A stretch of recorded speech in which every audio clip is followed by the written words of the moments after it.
Welcome back, crime spies. Who's ready for another trial? I'm not really ready for another trial.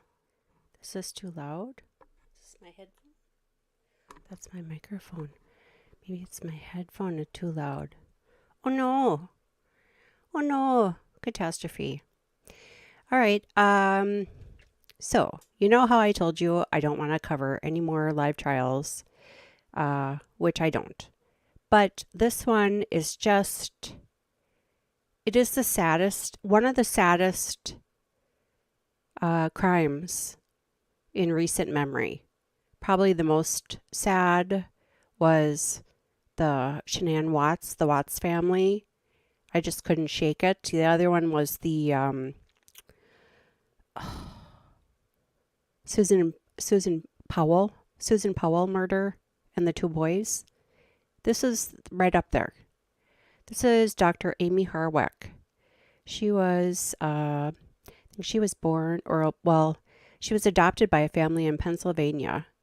And we watched the Death by Fame episode this morning, only on the Rumble channel. It's just so sad. She went over to California, put herself through medical school. She did fire dancing, fire swallowing, go-go dancing, you name it. Built up a great career. Met this idiot, Gareth. They broke up. She dated Marilyn Manson, who I guess wasn't very reliable when it came to let's go out for a date. So she got stood up once by Marilyn Manson on the way to some party, ran into Drew Carey, and a love was formed. And they dated for a while. They got engaged on an episode of Price is Right. For Valentine's Day, he brought her out and introduced her as his fiancée. And for some reason, they parted company. A few years later, she went to a red carpet event, and this Gareth idiot was a photographer and software engineer, and he happened to be hired to photograph that event. They hadn't seen each other in many years. Anyway, this is all in the documentary. So I actually late Friday until early Saturday, I got the rest of the Glenn Beck book, audiobook put up on my Rumble channel, Dark Future. And thought I'd take a weekend off. The kids are going back to school. The triplets are going to be seniors this year. It's busy, busy, go, go, go. And Crime Spies just needed some Shannon time. So I decided to relax and get caught up on my true crime documentaries. HBO Max, now called Max. It's as stupid as Twitter, now being called X, but that's another story. Had this brand new series, Death by Fame. Now, I am very picky when it comes to watching documentary series on true crime. If there's too much reenactment, I am disinterested. I want to see as much, actual footage as possible. The first episode of it was this case. And at the very end of it, again, we watched it on the Rumble channel. I had a short video this morning on YouTube, just going over the Court TV synopsis of this case, and then cut the YouTube link because, of course, you can't put that on YouTube or you'll get thrown in YouTube jail. So we watched it, and that was that. It was great. But when I had watched it the first time, I had thought to myself, because it gets to the very end of the episode and they're like, as of the production of this, the trial date has not been set. And it was expected in 2023. Well, here we are. It's the end of August, almost September. So I had written in my notes, Gareth Pursehouse. Check to see when his trial is going to start. Well, lo and behold, Monday morning, I woke up, I was having coffee, and a few of the true crime people that I follow are covering this case, turns out it started today. So I quickly tried to figure out what I wanted to do. And like I said, this morning we uploaded that one video. I've been monkeying around with that OBS thing. I bought a subscription to CapCut to try to whittle some of these long diatribes that I seem to have down to just the nuggets. It's okay. Descript is actually better, so I might have to buy a membership to Descript also. It's another subject also. So anyway, I thought, all right, fine, phooey, I'm gonna cover this. Well, this is another one where they don't release the video until the end of the day. So here we are. It's 8:00 p.m. Central Standard Time. Crime Spies has had a long day of trying to figure out OBS and pull my hair out. And I just wanted to see opening statements and what we were promised. So who knows how long this is going to go. So the opening statements just dropped not too terribly long ago. Let's switch the screen. The one thing I was extremely shocked is this piece of shit, Gareth. I mean, I am just crushed. I'm crushed that this beautiful woman, smart, beautiful, just great personality, had everything going for her, got just snuffed out. I mean, he's such a piece of shit. No, so watch. Oh, and I made new covers because Court TV has all this shit on the bottom, so I'm trying to cover it up with my own stuff.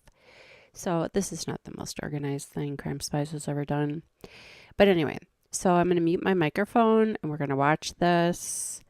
And I might delete it later and try to run it through some of those software things that I've bought. That'll take out all my ums and ahs and maybe throw some background music on. I don't know. So now I understand why people who have their own live streams have like producers and makeup artists, because by the time you get ready to go, it's late. All right. So here we go with opening statements. And there is no closed captioning. Look at him. He doesn't even look the same. Wait, let's pause one moment. Pause one moment. There's the piece of shit.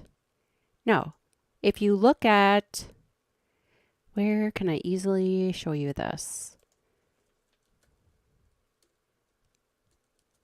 This crime happened 3 years ago. It happened in the early morning hours of February 15th, 2020. So she had gone out for Valentine's Day with her friends, comes home and runs into this asshole. Gareth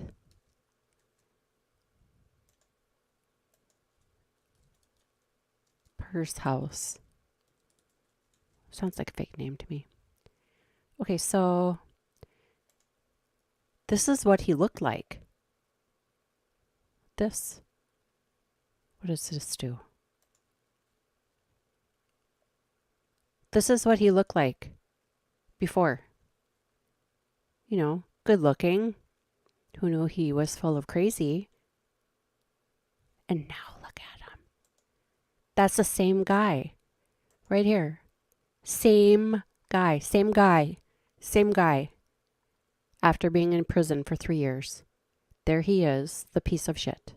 All right, let's... I'm sorry. I'm just distraught about this. This just gets to me. Defendant Gareth Pursehouse, because he was obsessed with her. She rejected his advances. Not only that, the evidence in this case is going to show that Dr. Amie Harwick was murdered by defendant Gareth Pursehouse because he was obsessed with her. Okay, I'm sorry to talk over this, but we are kind of held, this is another trial where we're held to the mercy of the powers that be that release the videos. This is another trial where the actual video, while it's live, is not permitted to be broadcast. Only once certain people get a hold of it can it be broadcast. So it is what it is. I have a feeling it's going to be like this, like going forward, which is fine, honestly, but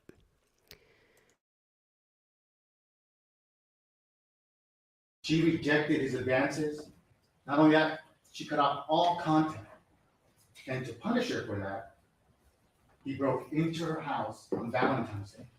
He broke in there with a syringe loaded with a lethal dose of nicotine. And then he waited for her until she got home.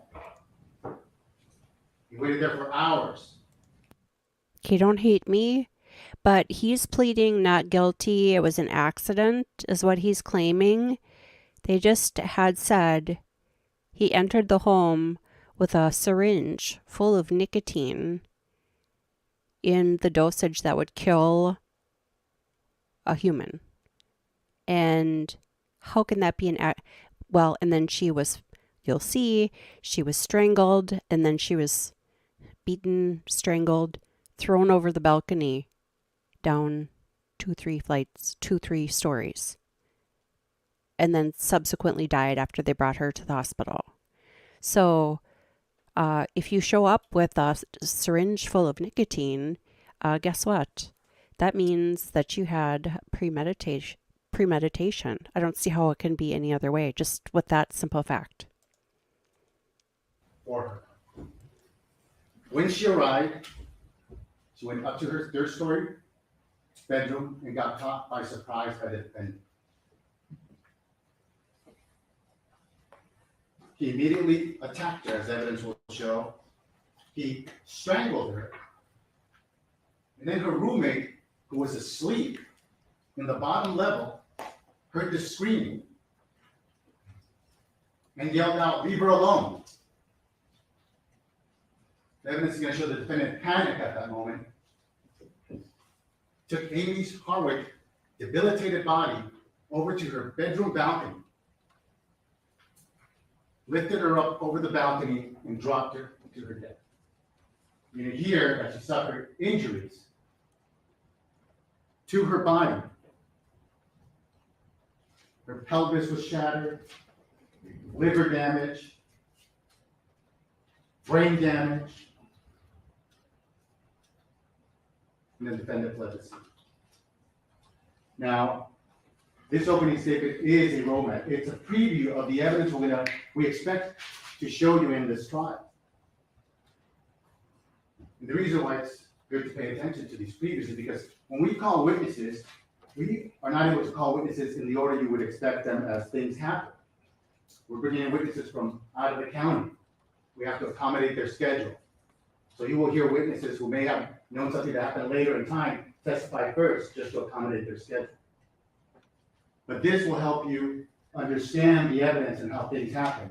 So let's get right into it. Amie Pursehouse and Amie Harwick and Gareth Pursehouse dated back about 10 years ago. And they dated for only about a year and a half, as the evidence will show. In 2012, Amie obtained a restraining order against the defendant and ended the relationship. And then she had no more contact. Amie moved on with her life. She cut off all contact with the defendant. She became Dr. Amie Harwick. She obtained a doctorate in sexual behavior, and then became a life. What is grace? It's not a commodity to buy, heavenly points to earn, or a one-time commitment. It's a gift. Licensed marriage and family therapist. In 2020, now we're at the year when these things are going to happen. And the way things happen is I'm sorry. her friend, Dr. Hernando Johnson, YouTube likes to throw these commercials in. It's really getting to me. They work as therapists with the adult industry, helping people in that industry who may need therapy. And they were invited to an XBiz show. XBiz is a adult entertainment convention where they award adult entertainers awards. And as therapists, they were invited to conferences there. And she went to one on the 14th, and by going to the conference, you get to go to the awards show. It's a red carpet show. And both Dr. Chavez and Amie Harwick went there, and they were excited to network this. So you're going to hear from Dr. Hernando Chavez, who's going to tell you what happened on that day. They went to the Marriott Hotel. She'll tell you that Dr. Harwick, Amie Harwick, was excited to be there. But that all changed when the defendant was there. The defendant had been hired to work as a photographer. The defendant's actually a computer programmer, but one of his side jobs is as a photographer. And he was there. Dr. Amie Harwick did not expect that. And Hernando Chavez will tell you that he went to go get drinks for a moment and left Amie by the red carpet, and then he was called back. He said, "You better get back here. There's a commotion happening." And as he got back there, you could see that the defendant was crying, was upset, and you could see that Dr. Amie Harwick was trying to calm him down. And as he got closer, he heard the defendant tell Amie Harwick, "You ruined my life, bitch," referring to their relationship and how it ended. Dr. Harwick tried to appease him. She was embarrassed about the situation, as Dr. Hernando Chavez will tell you. She tried to appease the defendant at that point, who appeared distraught. At some point, Dr. Hernando Chavez said, "Okay, it's time for us to go." We talked to him. We need to go to the red carpet, and was able to take her away. From that point on, her demeanor changed. She was making the best of it. She was putting on a face now. She was taking photographs at the red carpet. She went and sat down at her table for the convention. And she was there, but Hernando Chavez will tell you how her demeanor changed. She was stoic. But as this award ceremony was about to end, the defendant approached her again and asked if he could talk to her. She told Dr. Hernando Chavez, "Let me talk to him," and went a short distance away to talk to him, to try to calm the situation down.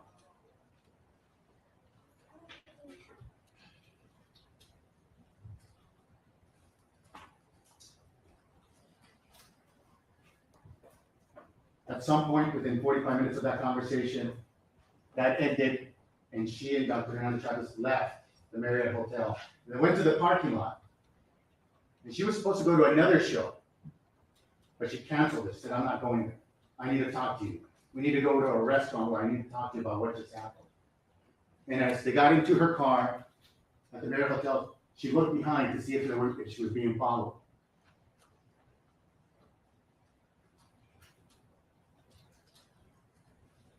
They then go to the restaurant, and Amie tells them about her interaction with the defendant and how she's afraid of him, and how she needs to increase security at her home, how she needs to get pepper spray or something because of the way he's acting. Obsessive. Dr. Hernando Chavez offered to go with her home. She said, "No, it's okay. I'll go home on my own." And then they parted ways. This takes us to the next day. That same morning, following morning at 3:09 a.m., Dr. Harwick gets to her home and she writes an email to herself.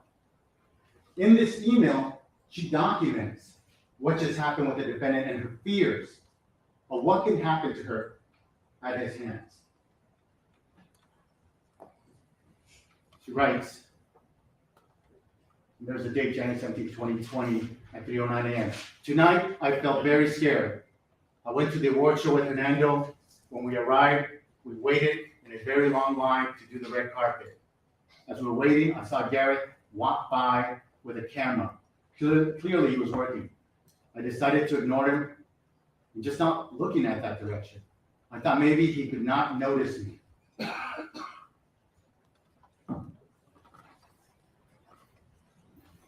I'll show you another part of this email where she states, up and shaking violently, meaning the defendant was shaking violently when he was talking to her. I was scared and felt like I needed to neutralize the situation. I don't think he was going to attack me in that moment, but this clearly showed me how obsessed he was. He told me that he thinks about me every day, and every day he cries. He told me he lost his job when we broke up because he couldn't work. He told me that no matter what he did, he couldn't stop obsessing over me. He told me that I was a cheater and a liar because he thought we were still together when I believed that we were broken up. He recited text messages that I had sent from this time frame about 9 years ago. He recited the date, who they were to, and exactly what was said word for word. I couldn't believe it. I was very scared. He said he wasn't able to move on, but he's dated, but nobody with me. He said he thinks about me constantly. She wrote this email to herself. She didn't send it to anyone, as you will hear. At the end of the conversation, I told him my friend Hernando was waiting for me. I asked him how he would like to end this conversation. I told him that we don't have to be brutal enemies. I told him that we will not be friends and we will not be talking, but that we don't have to be enemies. I told him that I was genuinely sorry for anything that I did that was hurtful all of those years ago, and I told him that I forgave him. He asked for a hug, and I told him that was not a good idea. He started to cry. Eventually, he walked away. Fernando and I went towards the escalator to go towards the vehicle. So that's an email that she wrote to herself that's brought in for her state of mind, to show you what her state of mind was right after her interaction with the defendant. Well, that same day, the day after the Extras Awards show, defendant text messages Amie Harwick. He states, I interneted your number, recognize it now, I see it, if I'm allowed. He finds her number on the internet and texts her at that point. Prior to this, you'll see that the phone records, evidence will show that the phone records from Amie Harwick, she was never contacting the defendant. And then he engaged in text messages with her. She culminates that brief interchange of text messages where he wants to talk to her, he wants to meet with her, with the following. Well, first he states, not sure if you're done, because you said, how do we finish this now last night? But if we can meet again, she responds, I think it was really good that we were able to speak last night. I'm sure there's a lot more that you want to process and say to me, but I think that was a lot for both of us. I hope you were able to hear me last night when I said that I was sorry for anything that caused you suffering and that I forgave you for the things that you did to me. I think right now it's best to have some space, and I don't mean that in a negative way. The past is sad and triggering for both of us. I think we ended our talk last night well. We can be civil from distance, respect each other, and move forward with our lives.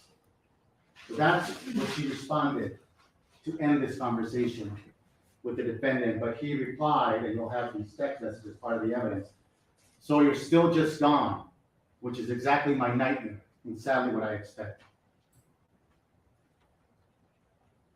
Amie Harwick, just a little bit later, at around 1:22 p.m., texts Hernando Chavez and tells him, Gareth found my number online and messaged me.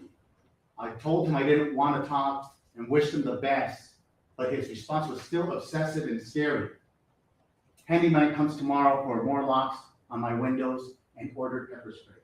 These statements are will be brought in to show her state of mind at the time, because she feared the defendant. She further texts, thanks, I set a boundary over text and I'm not responding after that. He keeps texting me and sounds unstable. Well, the evidence will show the defendant continues to text message her at 2 p.m. and at 6:40. How will you leave the earth better? Better place forests. 45 p.m. and she does not respond.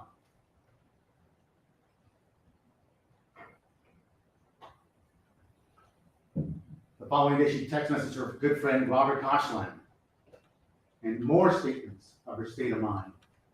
I ran into my scariest ex last night of 10 years. He yelled at me in public and then acted really crazy and told me how obsessed with me he was. I tried to de-escalate him. Things he said were very scary.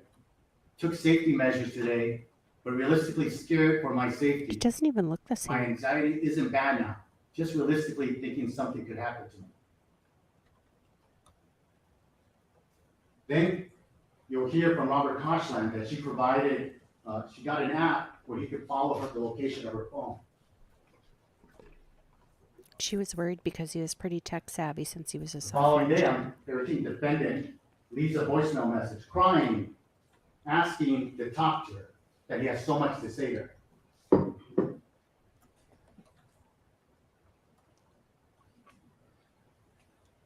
Amie ignores the voicemail message and actually blocks it at that point. So he cannot. She increases home security, gets new locks, security cameras on the mid-level, not on the third level. And then we move on to Sunday.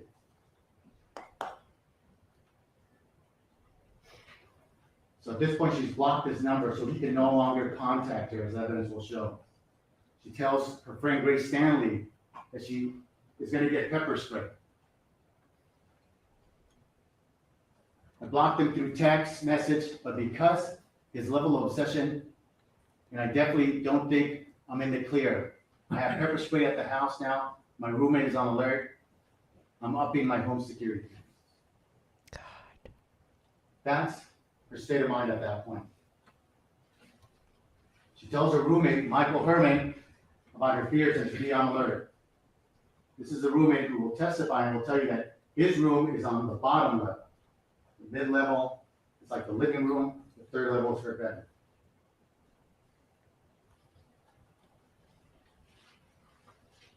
She has a home at 2086 Mount Street in the Hollywood Hills.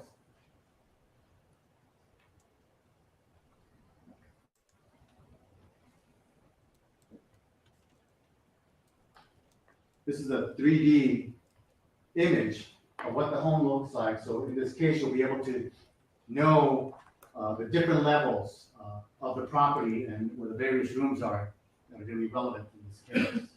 God, beautiful house. So this will be her back patio, the concrete Beautiful patio. house. Her balcony will be on the third level. That'll be her bedroom. I'll put the link in the chat.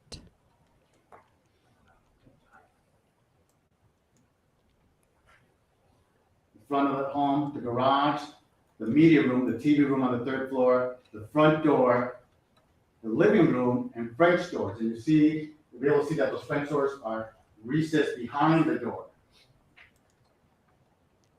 The back part of the building has Michael Herman's bedroom on the lower level. There's the patio. There's her balcony to her third floor bedroom. Points out to the living room and the media room. Now, in this case, we're going to present evidence of her neighbor's property because evidence will show that that's how the defendant got to her home. So the property to the right in yellow, that is the neighbor's property. There is an empty lot behind that property that goes straight into the street behind it.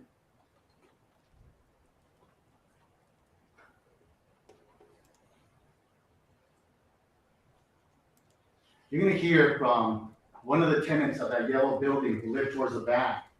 A week before the defendant broke into Amie Harwick's home, she installed 2 ring cameras in the back portion of that building. That's the home with the vacant lot in the back.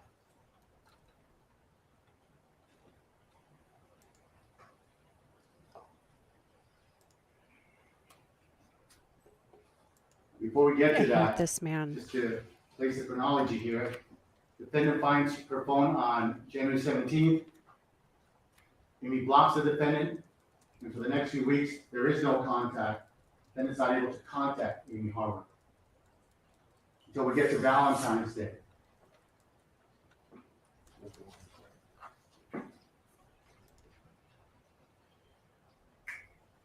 On Valentine's Day, Amie goes out with her girlfriends.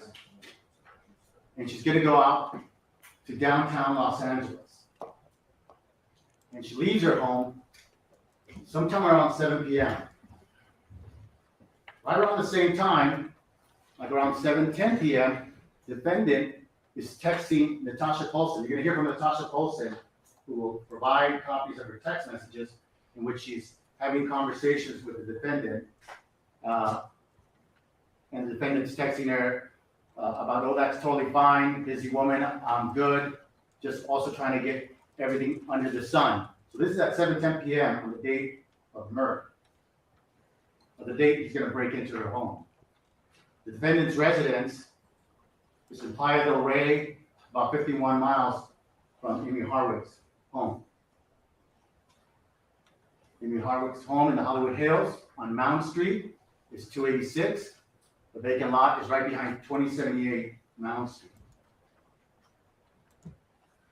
That's what the back of that lot looks like.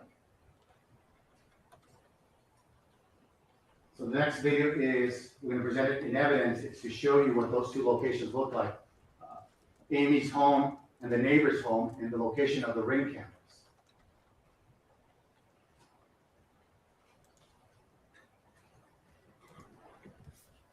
The ring cameras, as the people will present evidence of this, will be significant because they will show the defendant. And in the videos that we expect to be shown to you, the defendant will be wearing gloves.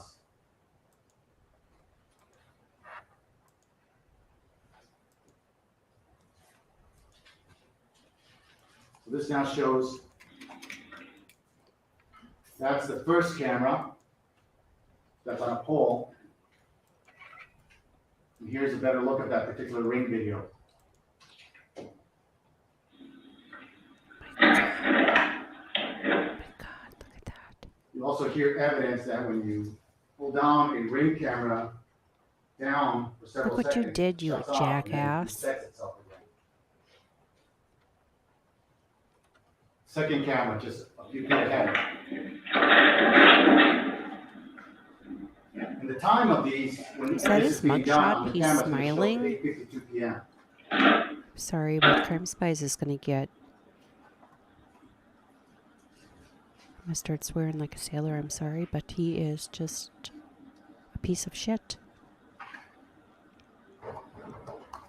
Period, full stop. Hi Oh, more everyone, Mark commercial, Barden God here damn. at Sandy Hook Promise. I wonder if you On watch December it 14th, 2012. like a second time if you get the ads again. Then there's another video at 8:53 where the defendant appears to be coming back towards one of the ring cameras. Like you can't see, you're going to come there with the gloves on, Mr. Idiot. At this point, Michael Herman is in his bedroom on the bottom level. He is asleep, tired. And around this time, after 8:53 p.m., past 9 p.m., he hears what sounds to him like someone dropping a dish or something breaking. He's going to tell you that he thought Amie was at home and that she had dropped something. So he didn't think much of it. I'm surprised she didn't give him access to the outdoor cameras. Detectives will later find, as they will testify to this, that the French doors had glass broken. The photographs were taken of the condition of the French doors, which were broken. And they had criminalists, after this crime occurred, go and take swabs if they found any type of evidence there. And what they found were these smears of blood on the French doors. You're going to hear from criminals who collected swabs from this blood, what appeared to them to be blood, and it was tested, and it came back to defendant's DNA. Well, I mean, it's There was pretty one more slim blood dunk the guy did it stain and is on the guilty. floor. And I think That was premeditation with also the tested. syringe of nicotine. This That trial came can't back go on too to long, I defendant's wouldn't think. DNA. You're going to hear evidence that when defendant broke into her home, Although I think that it's on a his death person, penalty he had case a because there's a syringe special circumstance. I'm with a not brown sure. liquid that the detective will tell you originally they didn't know what it was. That will be, after it's tested by chemists, by the FBI, that's pure nicotine in a pure form. It's a poison. You're going to hear from one of our experts That's enough to kill a human. on nicotine who will tell you that was a lethal dose of nicotine that if injected into Amie Harwick, it would kill her. Well, while the defendant is waiting there at the home, Michael Herman is still asleep.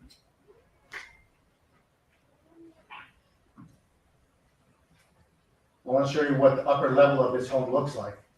Beautiful. I put the link in the comment under Rumble and I put it in There's a staircase from the second floor from the living room the that leads comments up of YouTube. to the third floor. Beautiful, beautiful home. On the third floor, you're going to have 2 rooms and a bathroom.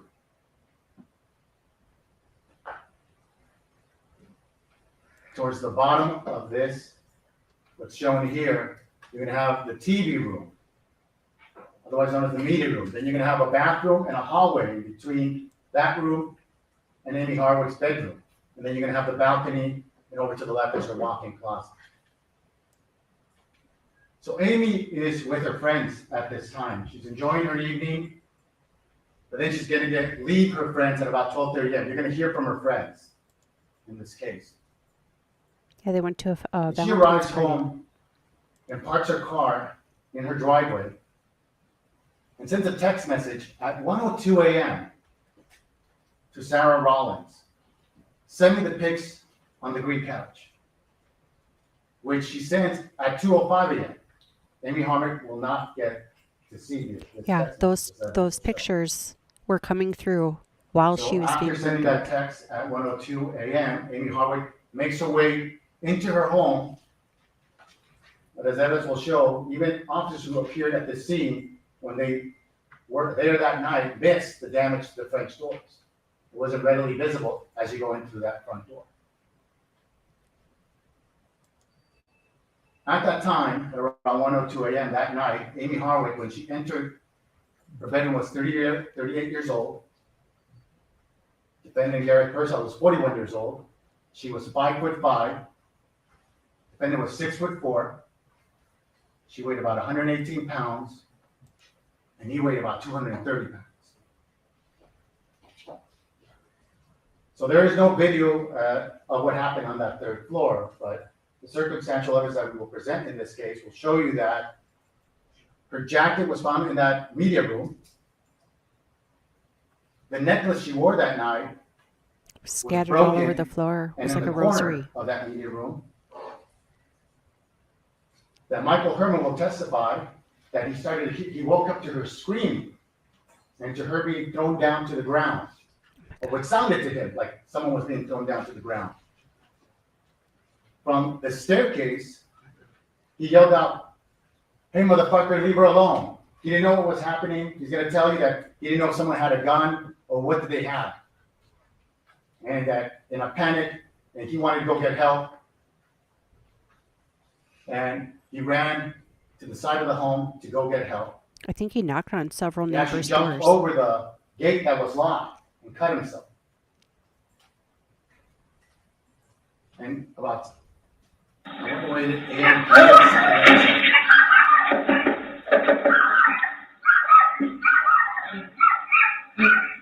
This is 6 minutes after Amy's last This is text 6 asking for minutes the pictures on after the that green text couch. message from Amie Harwick that Michael Herman is knocking on the neighbor's door. You're going to hear, and I apologize for having to show you these photographs, but this is some of the coroner is going to testify regarding some of these injuries.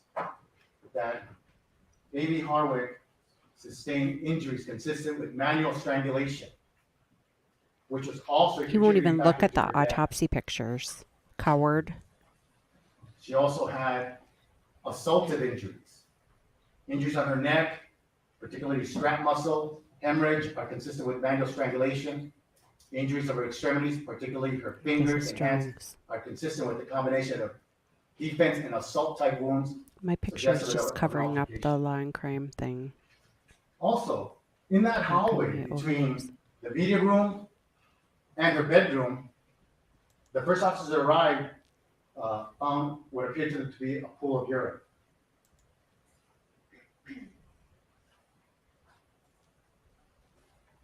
You're going to hear that her fingernails were swabbed later on and tested to see if there was any DNA there. And DNA came back to this defendant, Gareth Pursehouse, as you will hear in this case. Okay, their screen turned black. That's not me, for once. The circumstantial evidence that we will present to you will show that Amie Harwick was in a debilitated state after she had been strangled and assaulted, God, and can you that now her imagine? roommate had yelled out. And at this point, the evidence will show the defendant panicked, dragged her body to the balcony,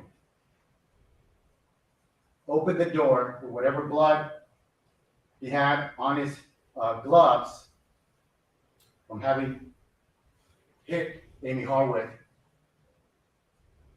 took her to the balcony and threw her body over that 3-story balcony. 3-story balcony.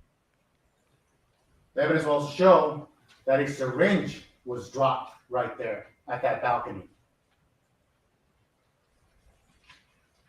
I'll talk a little bit more about that a little bit later. She probably fought like hell, and that's why The cause of death, as the coroner will testify, is, as I I said, have no words. I'm just so disgusted. severe damage, severe trauma from that fall, including damage to the brain, damage to the liver, the pelvis, and including manual strangulation. And the evidence will show that as Amie's body lay there on the concrete, the kitchen door would be left open, as officers would see. And there would be a path for the defendant to climb right back from where he came, as a video that we will present in this case will show, back to those ring camera videos. What a fucking Ring asshole. camera video that we'll present to you in this case will be triggered at 9 minutes 1:11 a.m. after her text message, he 9 skedaddled. minutes after Amie's last. Coward. Idiot. Michael Asshole. Herman will testify that he heard her screaming, that he knew she was being attacked, and heard her thrown to the ground. And he says that Do you see immediately anything? on the No. night. Okay, so No, I everything you hear. heard her screaming, and I heard her being. All right, so I'm gonna send out as somebody screaming, okay? Since you didn't see anything, you don't know if she's being attacked. I'm not just sure. so crushed I know by she's being this. attacked. I heard her got thrown to the ground. Okay, all right. So 2086 Mount Street, is it a house Yeah. or an apartment, sir? It's a house. Okay. And this is who's screaming inside? I can't even think right now. Amie Harwick. I mean, who is she to you, sir? She's my roommate. Okay. And she's screaming for help? Yes. Okay. All right, and your name? Michael Herman. And what is your callback number, Michael? I don't have my phone. This is somebody else's phone. Okay, would it be okay to contact you back at this phone? Yeah. Okay. All right. All right. And so you're also hearing somebody hitting her? Is that correct? Yes, I heard something like that. Yes. That's evidence we will present here. It's 911 call when Michael Herman testifies. That's at 1:14 a.m. Around this time, we'll also present evidence back to Natasha Polson, who was previously texting with the defendant. Defendant at about 1:57 a.m. texts her back, haha, that's funny, related to some comment she had made. So this is 46 minutes after the defendant has left Amie, who texts this woman back, ha ha ha, that's funny. If you have not tried their bras yet, you need to. Pepper is just an absolutely incredible company that was founded to fill this gap. Later that morning, on February 15, 2020, defendant texts another woman, Angelique Judice, who will testify in this case, and he texts her at about 10:59 a.m., less than 11 hours since he left Amie. Morning, sunshine. Angelique Judice will testify to the text messaging that was going on between them, and that she actually went over to his home at his invitation and then stayed there for several hours until he was arrested later that afternoon. Investigation. You're going to see body-worn video of how officers arrived at the scene within a few minutes. And it's going to be graphic video of Amie Harwick on the ground in her condition. This She is so appeared sad. unconscious. She was going into seizure. and will be evidence presented to you of that. Michael Herman will testify that he immediately told officers about Amie's fears of the defendant. Amie would later be transported to Cedars-Sinai, where she would be pronounced dead. Several friends of Amie Harwick identified Gareth Pursehouse as a suspect she feared. She had a restraining order Detectives obtained the for neighbor's like ring 10 camera, years. and detective collect Amie's phone and evidence from the crime scene. You're going to hear from these detectives who will testify as to the evidence they collected. At 4:45 p.m. later that afternoon, defendant is arrested. He's in the company of Angelique Judice, who he has spent several hours with. Photographs are taken of the defendant later that day, and he has several injuries throughout his body, including bruising to what appears to be the knee and cuts on the knee, and some bruising, some fresh bruising toward the bicep. Search of the defendant's residence reveals a syringe with the same brand as the syringe left behind at the crime scene. And there'll be other items at that home that we'll discuss during the trial. The detectives are able to obtain defendant's cell phone, but in his cell phone, they are not able to find any of the messages that he sent to Amie Harwick. A few days later, after Amie Harwick has passed away, her friend Robert Koshland is going through her things to collect them for her family. He finds several journals, and in some of those journals, he finds a password for her Gmail account. He goes into her Gmail account with that password and finds that email that Amie wrote to herself. And there's one last paragraph that we will present to you from that letter, which states, "I'm pretty nervous." This is the end of her letter. "I'm pretty nervous that I'm more on his radar now. It terrifies me that he has been obsessed with me for 9 years, thinks of me every day, can't move on, cries and throws tantrums in this way. He is and focused on harming me. However, I'm hoping that this interaction and the listening and giving him time may cause neutralization in his anger towards me." This is back on January 17, 2020.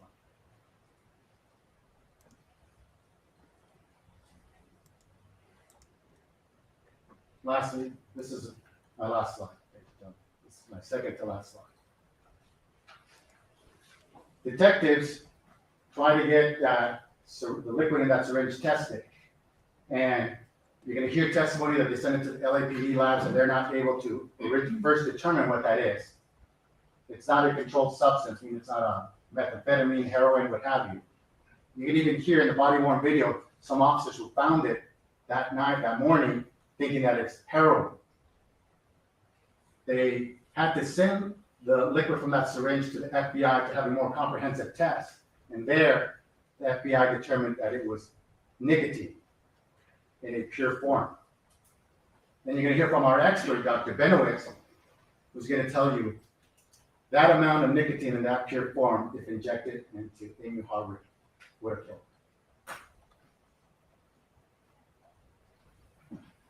You're also going to hear that particular poison is not readily detectable, as it wasn't for the LAPD. At the end of this case, I want you to hear all the evidence of this case and everything the defense has to say. At the end of this case, people are going to ask you to come back with a verdict of guilty as to the residential burglary, the murder of Amie Harwick, and the special circumstance of laying in wait during the commission of this murder. Thank you. All right, thank you, Counsel. Mr. Frangel. All right.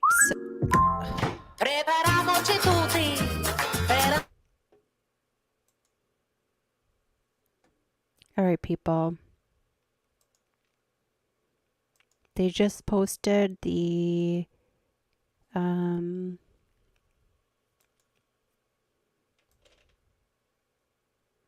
they just posted the 20-ish minute defense opening statement. I just wanted to show you the home briefly. Let's see here.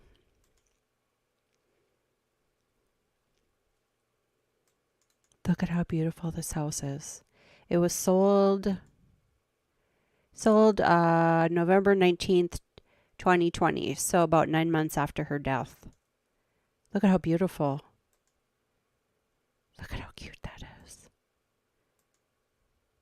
I put the link in the comments of the YouTube video, the live chat comments, and on Rumble I put it in the comment under the video. Look at how beautiful this home is. Like you could see in those pictures that they were showing in the trial how darling it was decorated. God, this guy. Yeah, so that's where it happened. That's all changed. Oh, this is just heartbreaking. That was... Oh, look at how cute this house is. You know, it only sold for $1 million something. Look at how cute and old-fashioned it is.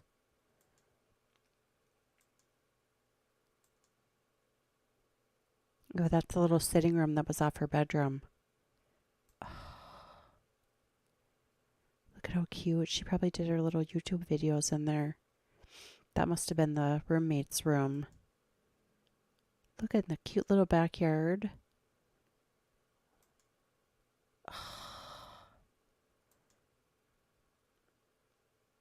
That must be the mother-in-law's. Yeah, it only sold for $1.39 million. That's cheap.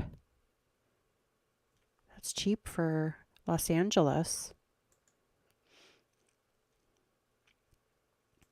So I just wanted to show you that. All right. Well, since we've got this on, I have to listen to it anyway. Like I said, I'm not sure if I'm going to keep these live streams up,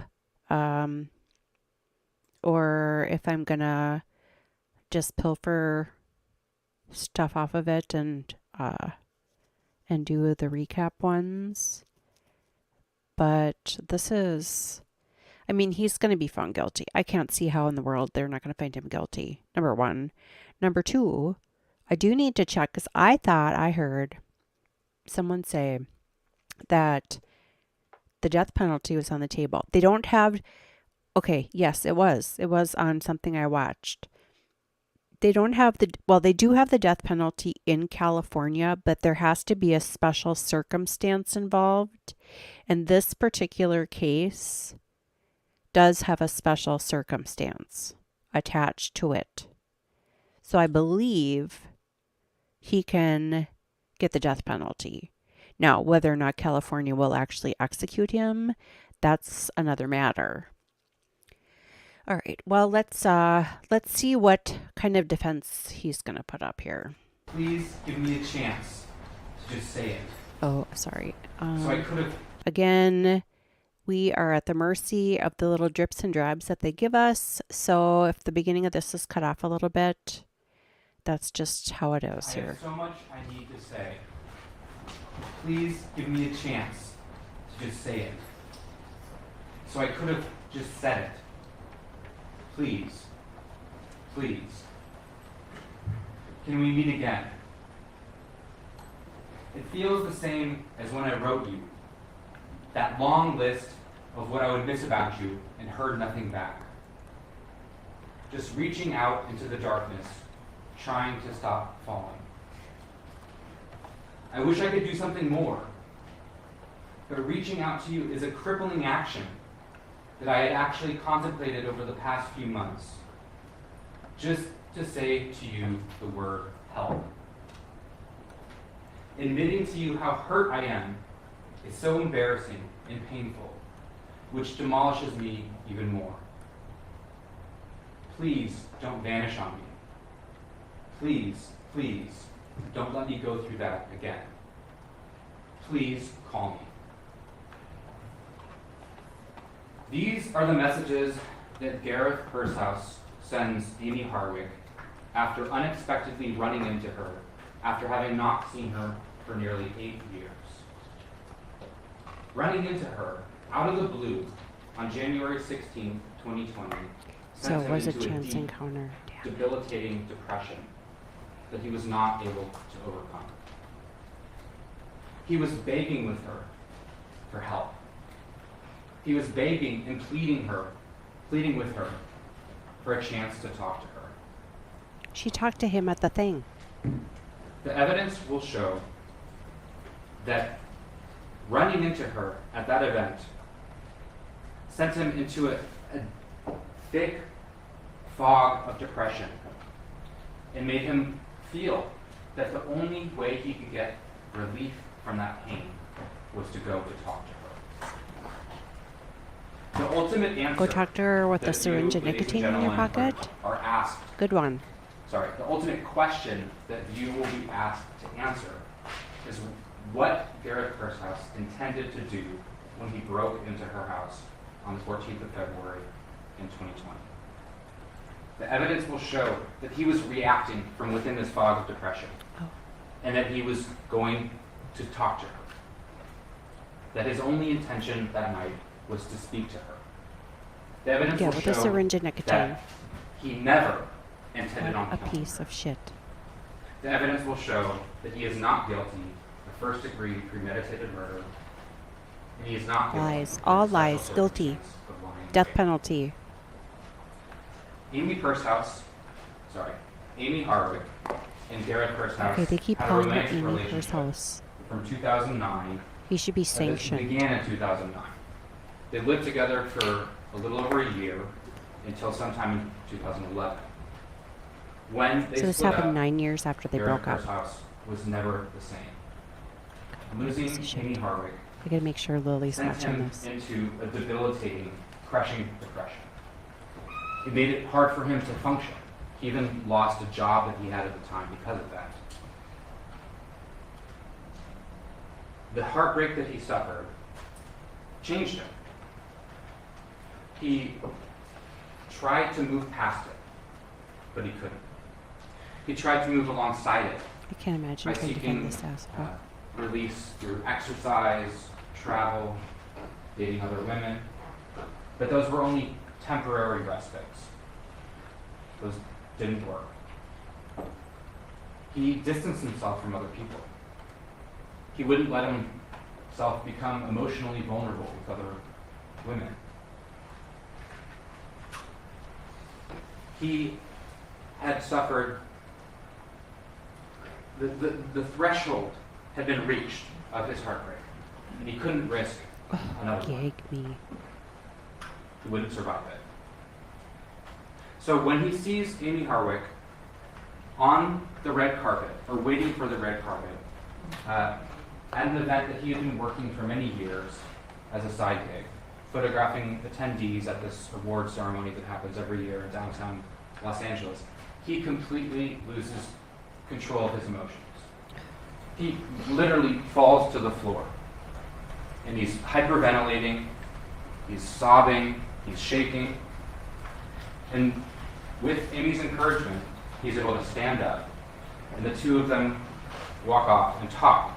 They sit down on a bench, and he's able, through talking to her, to regain his composure.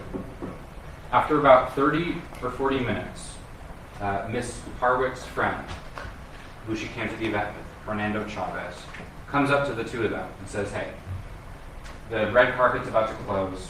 If we want to get pictures on the red carpet, we have to go." And so he cuts the conversation short, and to him, it seemed like Gareth was disappointed and upset at having the conversation cut short. Gareth goes and finds his friends that were at the event. You'll hear from them who will say that he seemed distraught, that he was sobbing uncontrollably, that it was pathetic how sad he was from their perspective, and that they told him to pull himself together. He was on the clock. He was being paid to photograph people there that night. And they tried. Scientists around the world are working on different kinds of boosters to help protect you. And they tried to help. Sorry, people.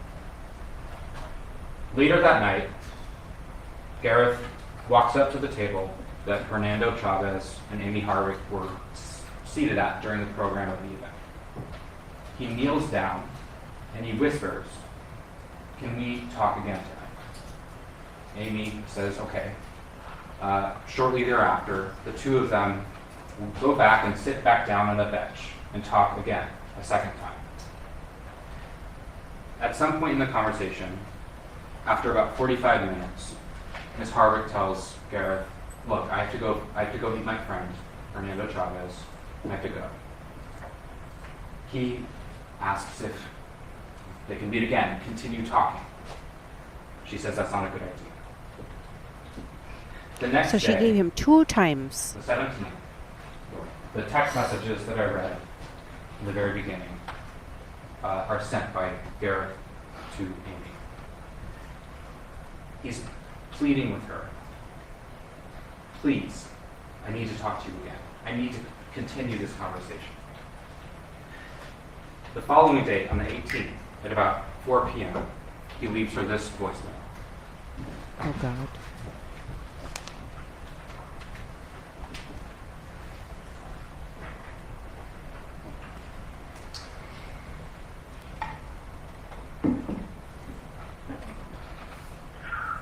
I have so much I need to say. Please give me a chance to just say it so I can accept it. Please. Please.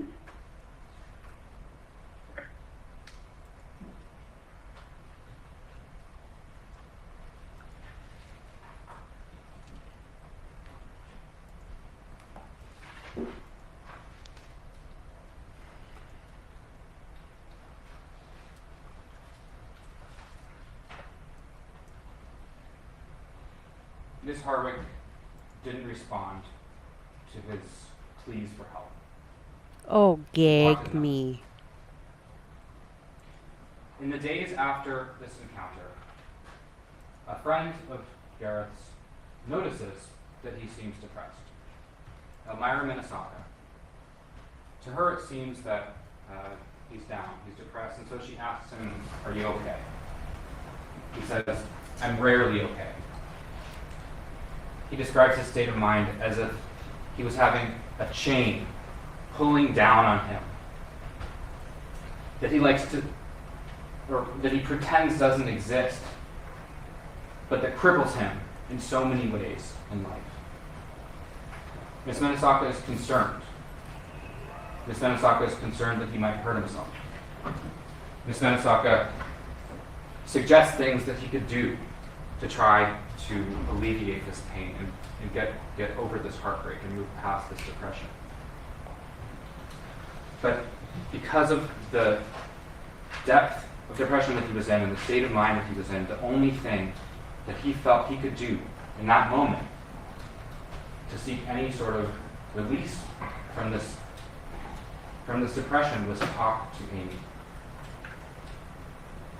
So on February 14th, he decided he couldn't take it anymore. He couldn't take this pain anymore. I'm going to object argument. Please sustain. The evidence will show, and circumstantial evidence, text messages, voicemails, observations from other people will show that Gareth felt he couldn't continue living with this pain, and that he needed to finish the conversation that had been interrupted at the XBiz Awards, and that he needed to have this conversation that he so desperately and so kind of sadly begged her for.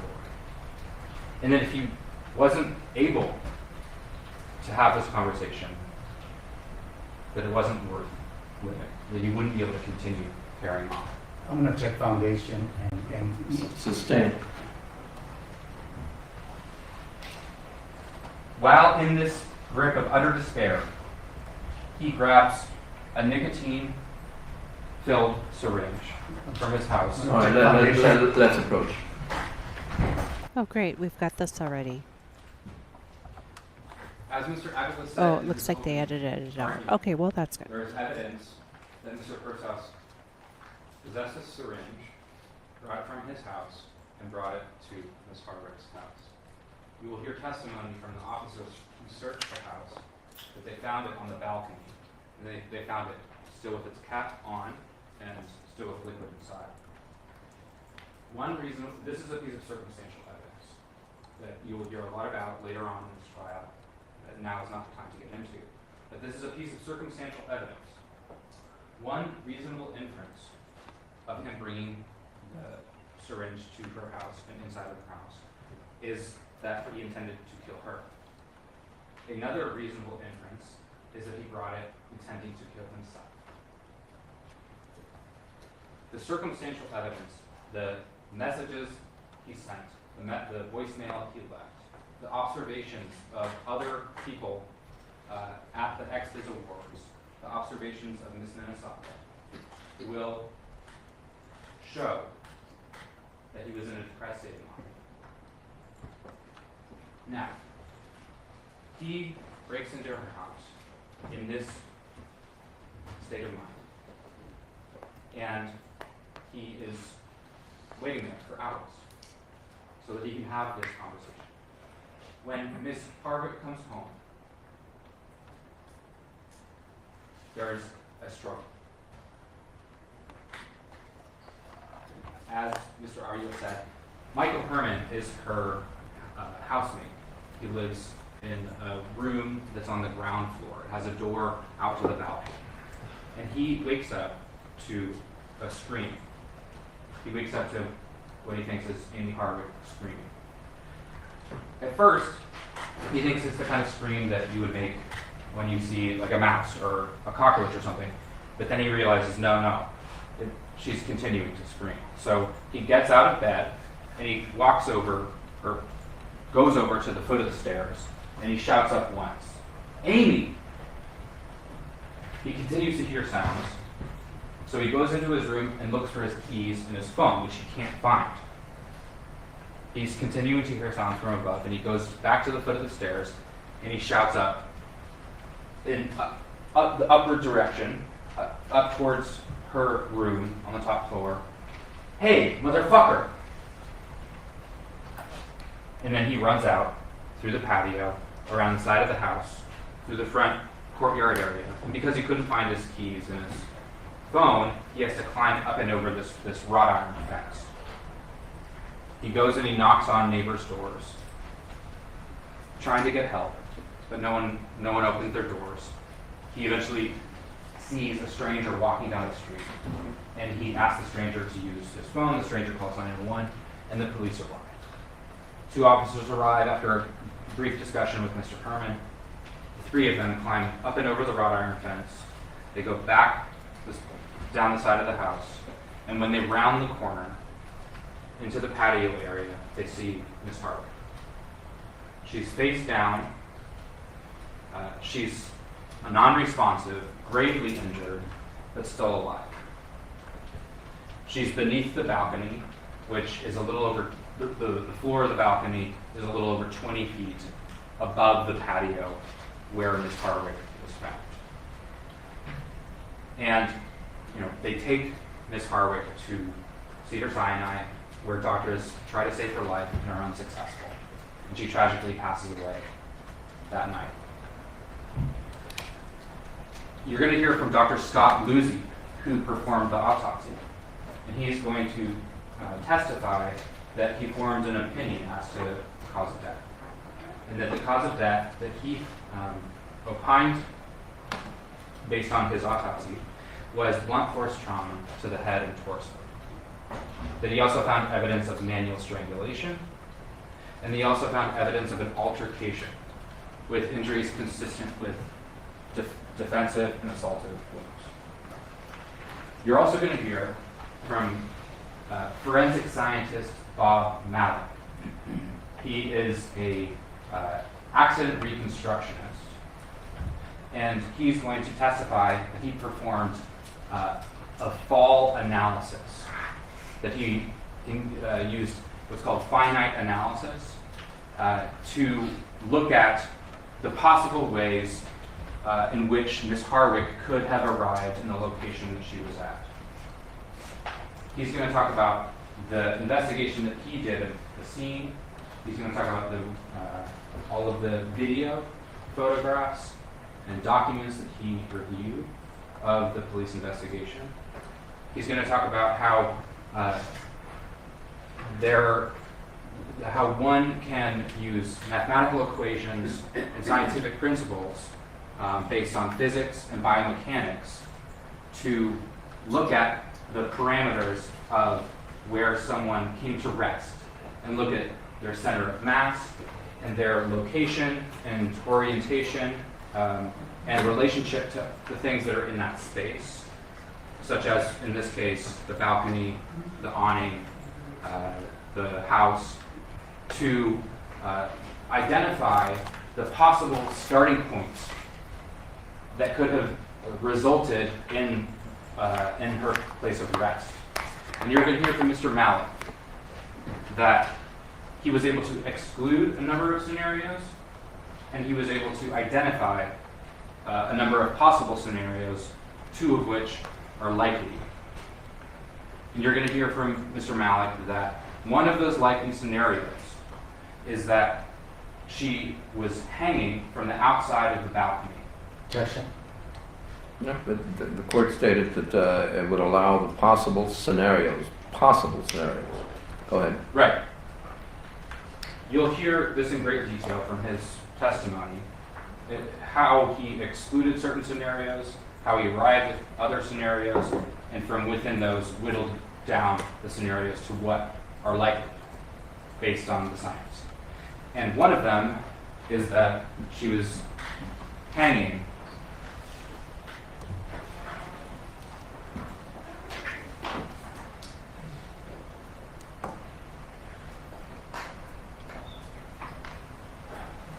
apologies for the quality.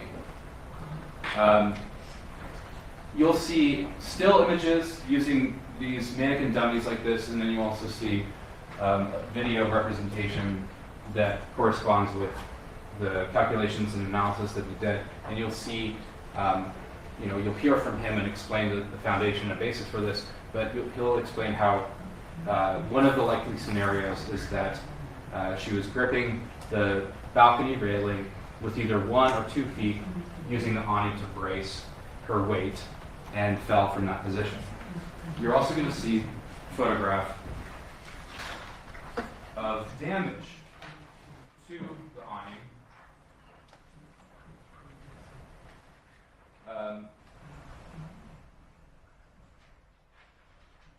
Beneath and kind of recessed under the balcony. It's kind of hard to tell there, but there you'll also see a close-up image that shows damage to the front side of the awning in a location consistent with where somebody would place their foot to brace their weight. You're also going to see in this trial this photograph, a photo shoot she did where she's posing here on the balcony. And this is not shown for purposes of the clothing she's wearing or anything like that, but you'll see that she had a certain comfort level with the balcony railing. You'll hear that she was an athletic, acrobatic person, and that for years she was a dancer.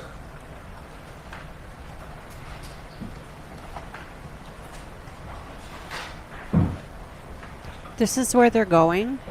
This is where they're going with their defense. She fell on her own free will. Bullshit. I have more to say when this is over.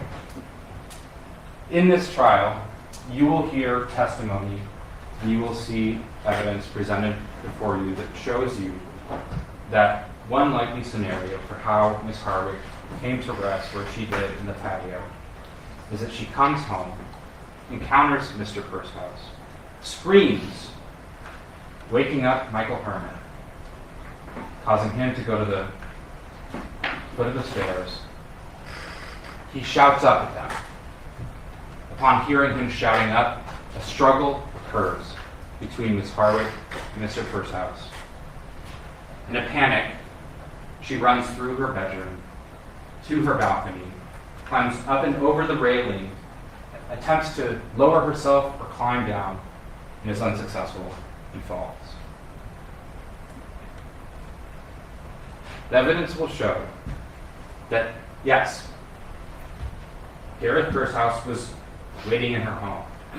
He broke into her home. Had he not been there, she wouldn't have died that night. That is not in dispute.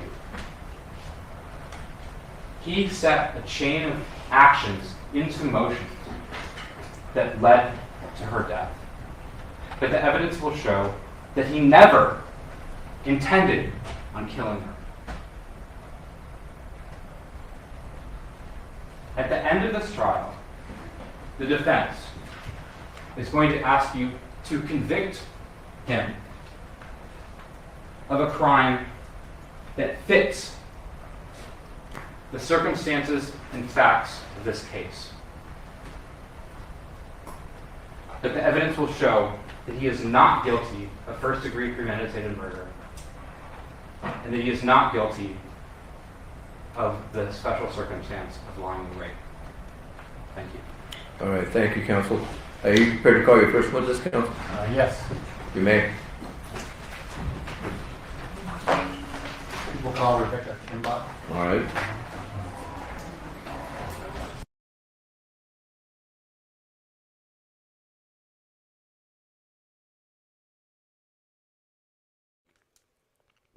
Naturally, as soon as I took a bite of my Chex Mix double chocolate bar, this was over. So it sounds like they called a first witness. I have to look here and see if that first witness... Can you guess if one of these foods makes arthritis pain worse? Kill crime spies. Is it these tomatoes? Cucumbers? Okay, we already watched that one. Well, I tried to come up with a little summary here. So let us switch to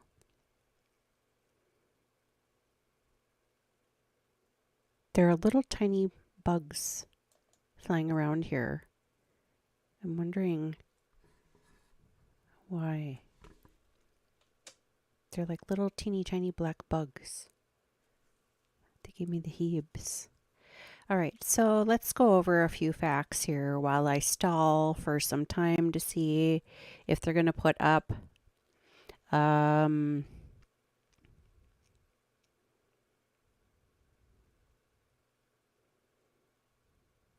let's play this as a background music. No. I think this one's better.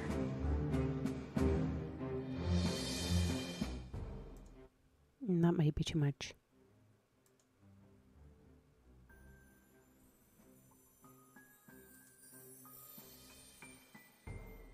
Oh, I kind of like that. It's got piano. All right, crime spies. So what we just watched was the prosecution opening statement. Let's see.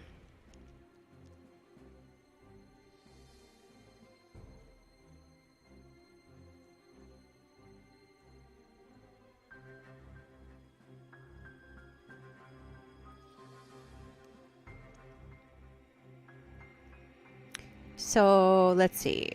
Prosecution.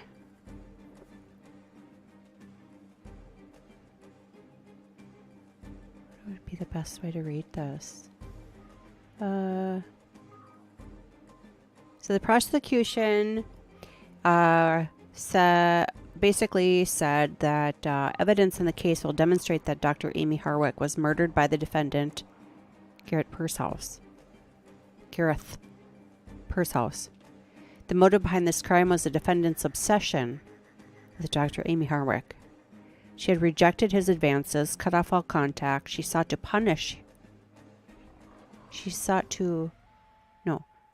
rejected his advances, cut off all contact, and he sought to punish her for these actions. On Valentine's Day, he forcibly entered her home. Armed with a syringe filled with a lethal dose of nicotine, he waited for her return. When she arrived, He attacked her, strangled her in her third-story bedroom. Her roommate heard the commotion, but the defendant panicked and moved Dr. Harwick's incapacitated body to the balcony, dropping her to her death.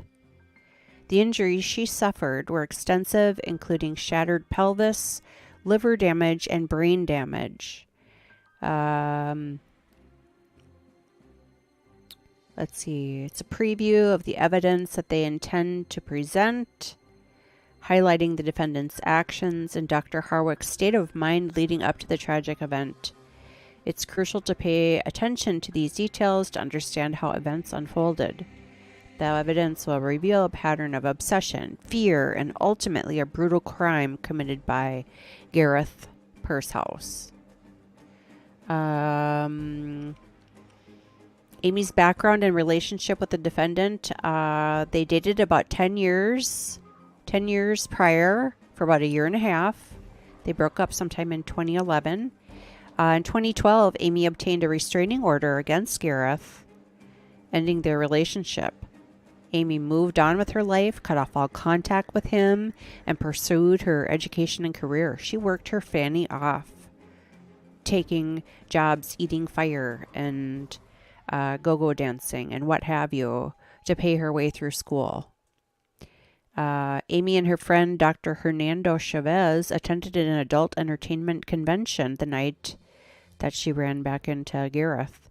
Gareth, unexpectedly working as a photographer at the event, caused a commotion. Amie tried to calm Gareth down after he confronted her and said she ruined his life. So they hadn't seen each other in, 8 years or so? And he was a software engineer, but he also, did photography on the side. He also was a stand-up comedian. Terrible one. And happened to be photographing an event that she was also at. So it was completely a coincidence that the two of them, that he happened to be a hired photographer the night that she was walking the red carpet going to this event. After Amie and Hernando left the event, she wrote an email to herself documenting the encounter and her fears about Gareth's obsession.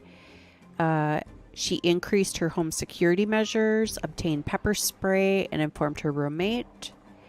Gareth found Amie's number online and texted her. Amie responded but set boundaries indicating she wanted space and no further contact. Valentine's Day, Amie went out with friends. In the evening, around the same time, Gareth texted another person, Natasha Paulson. Amie sent texts about the encounter to her friend, Sarah Rollins. Then he broke into the home. Amie returned home around 1:02 a.m. Amie's roommate, Michael Herman, heard commotion and her screams. Michael yelled out, but the altercation continued. She was attacked, suffered injuries, and was strangled. Michael went to go get help. It's my understanding from either that Death by Fame or maybe something on Court TV that he actually attempted to knock on several doors before someone answered. It looked like in that video that they showed us briefly, that was like 9 minutes after this happened. He was knocking on people's doors. I mean, 6 minutes.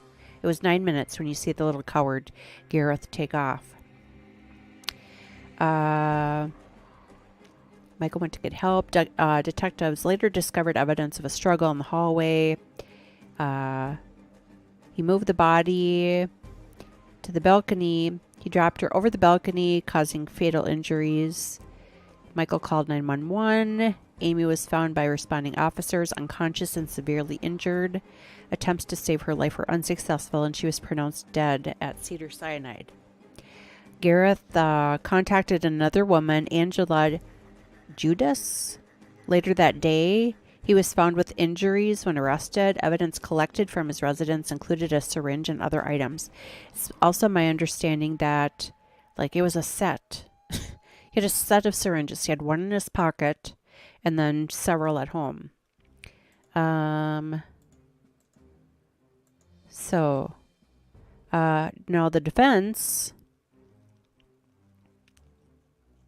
here's what the defense has to say.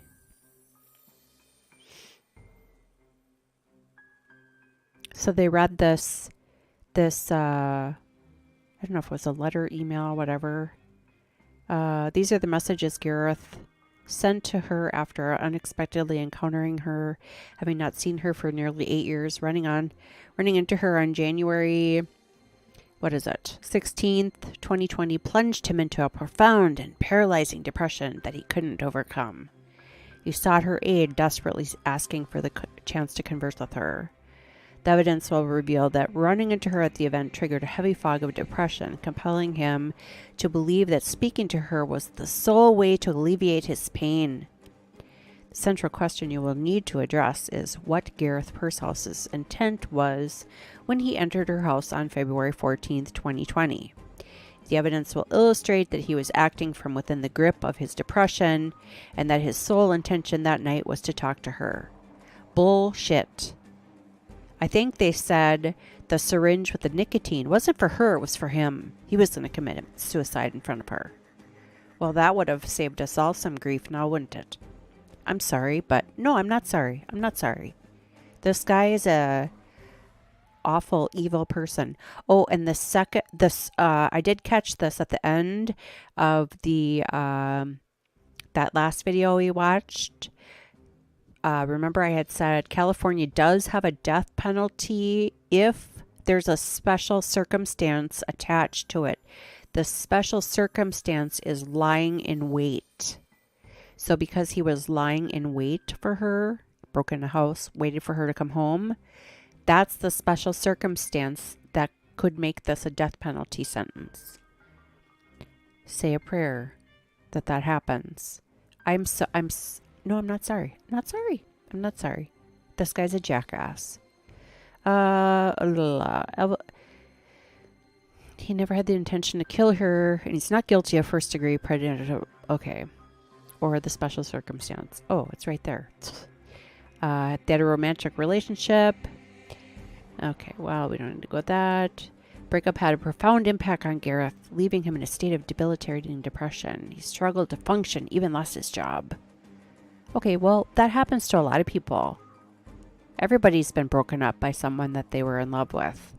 So it's just all how you handle it. Sometimes, I don't know, there's all kinds of ways to cope.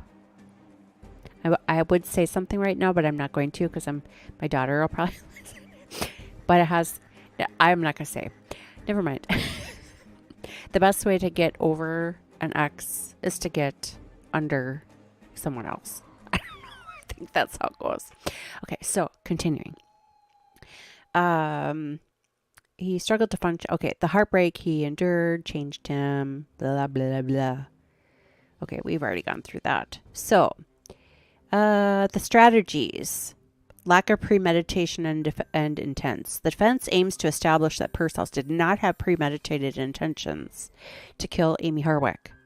They argue that his actions were driven by his overwhelming depression and the desperate need to communicate with her. They contend that his emotional state clouded his judgment and led him to enter her house, but he did not have the intention to take her life. Bullshit.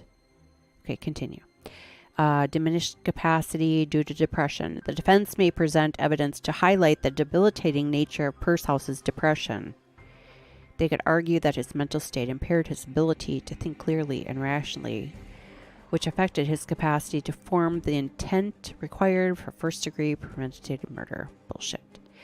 Number 3, causation and proximate cause.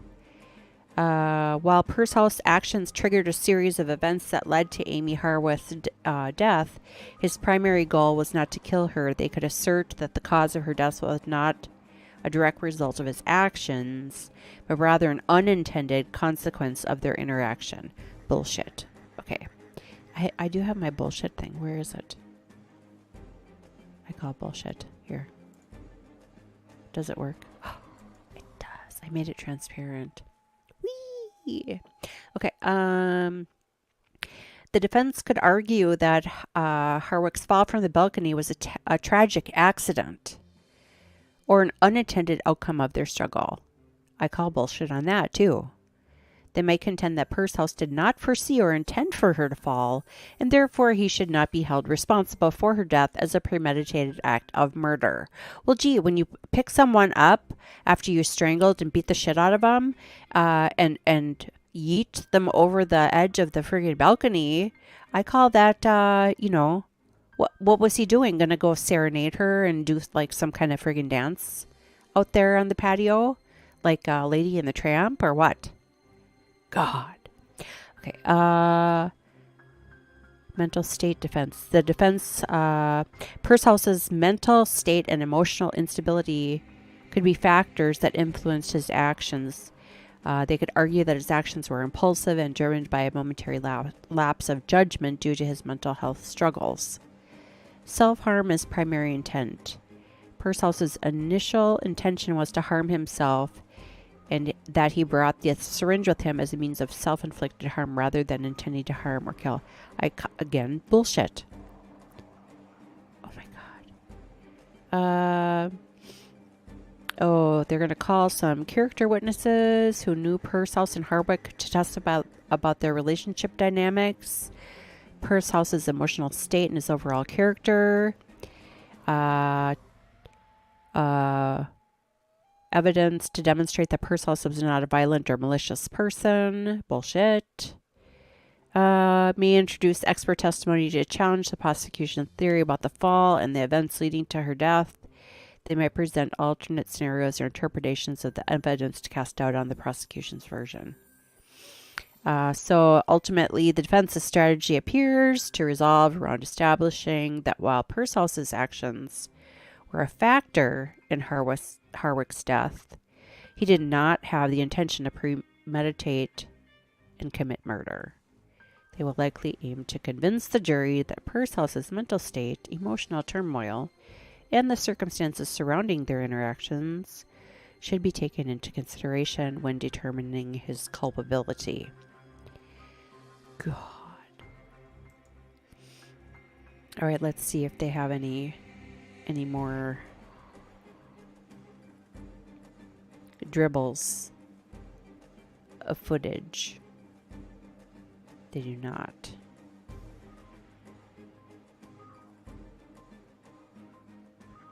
What is this?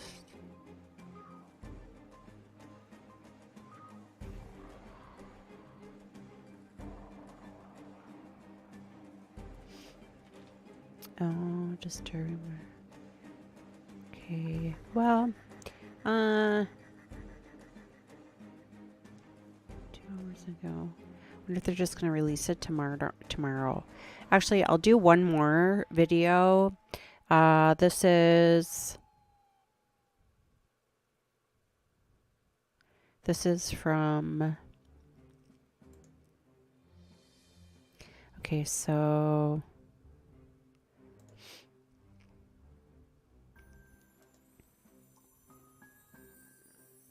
Maybe I'll go like that. Okay, I'll do one more. So we've already watched these two here. So this is, I think this is just kind of a summation of the case. I might as well just tack this on here. Again, I'm not sure if I'm going to keep this. This is a brief history of B&H, everyone's favorite photo and video store.